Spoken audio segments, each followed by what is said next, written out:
Hello guys, hope all is well. From this video we will start Xpath Expression, how we will write Xpath Expression according to our target data. So let's start. The first two double slash is mandatory, and then name of element in which we are interested, and then open bracket and @ and name of attribute and its value. This name of attribute separates our target element from the rest of element. I will show you in a minute how this attribute will separate our target element from the rest. So let's move toward the website. This is the website in which we are interested to scrap this code and the author name.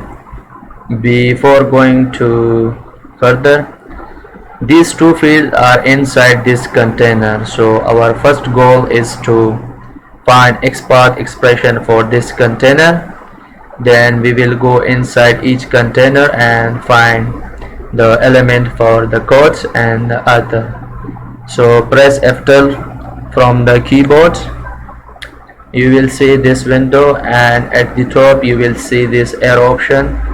Click on this and then select this container, and you see it shows the element div for each container.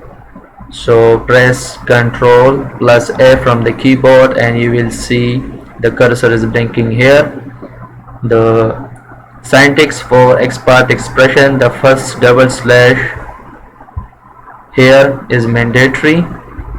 So double slash, then name of element is div, and you see it shows 28, but currently the container are 10. So how we will separate these from out of 28? So we will target the attribute. In this case the class will work.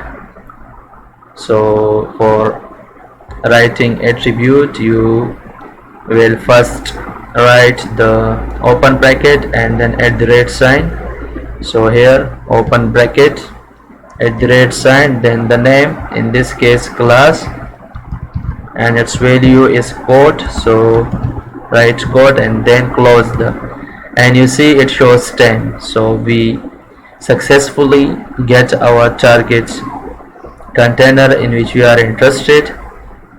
Now we get the container. The second goal is to select the element for the code and the author name.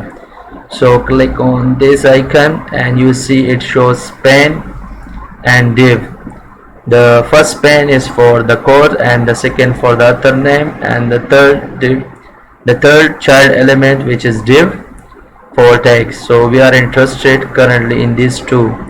So for accessing the child elements, we here write the single slash and then the name of the child, span. So it shows 20. When I write span, so it will select all the child elements inside. So currently we have 10 container and each have 2 spans. So 10 multiplied 20, so that's why it showed 20. If I am interested only in the code, so what I will do, I will just open bracket and then position, in this case 1 for code, 1, and then close, and you see it shows 10. When I click this, it will only select the span element of code. You see here it's make it blue, light blue. And similarly for author name, instead of 1 I put the position 2, and you see now in this case it will select the author name. So this is the Xpath expression, how we will write according to our data. Practice on it. If any question, share in comments. I will update you regarding your query, and in the next video I will include this Xpath expression in VBA with Chrome browser and save this data in Excel sheet. So practice on it. Hope you will enjoying this video. If you like this video, share it and subscribe my channel for more videos. Thanks for watching this video.